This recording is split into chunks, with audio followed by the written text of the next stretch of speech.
Hello, I'm going to show you how to program the keys for the 1674 remote firing device. In this procedure, I'm going to show you how to set up the keys if this remote is required to have a key for operation. To do this, I'm going to have the controller's keys. Mine is marked with a C. I have the remote's key, and I have a pairing cable.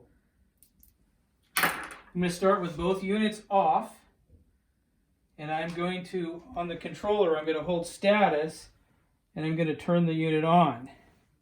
The unit will come up in program mode with this green light on. So now I'm going to take the controller's key, and I'm going to put it in here. Okay, it's blinking, the key light, it may be on or blinking. I'm going to hit the battery test switch. Now it's going to blink fast. Now I'm going to press the status switch and it's going to write to that key. Now the key is not blinking anymore. This key has been written. So I'm going to take this key out and I'm going to grab my remote key. And I put the remote key in here. In this case, the key light is blinking. I'm going to hit the battery test switch and it blinks faster. Now I want this remote to be set up as number 1. So I'm going to press this 1 here and this select light will blink along with this. Now I'm going to press the status switch and it's going to write to that key. Notice the key light is not blinking and neither is the select light. This key has been written. So I can take this key out. If I had another remote, I'd do the same thing, but I would program it as 2. Okay, now I'm done programming the keys. Now I've got to match this controller with this remote using this pairing cable. So I'm going to start with this remote unit off, and I'm going to hold the disarm switch, and I'm going to turn it on.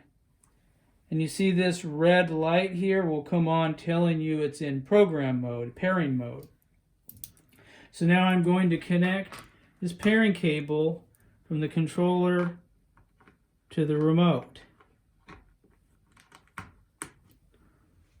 So you'll see this key light blinking. I'm going to press this battery test switch and it blinks fast. Now I'm going to select number 1 remote here. Notice both lights are blinking. Now I'm going to press status and it's going to write there. Both lights are not blinking anymore. That was successful. If we had another remote, we would do the same thing as remote number 2. We only have 1 remote in this system, so we're done. We can remove the cable.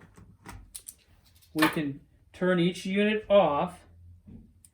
Now we're going to test them. So we're going to turn them back on.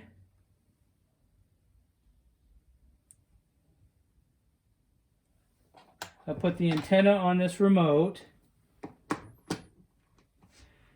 And I'm going to hit status and see that they communicate. Yep, see we have it's selected, we have ready and battery, so these 2 units are now communicating with each other. If I had a second remote, I would also test communications with that second remote.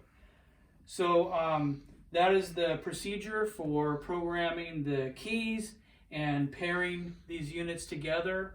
So hopefully that helps you with what you need.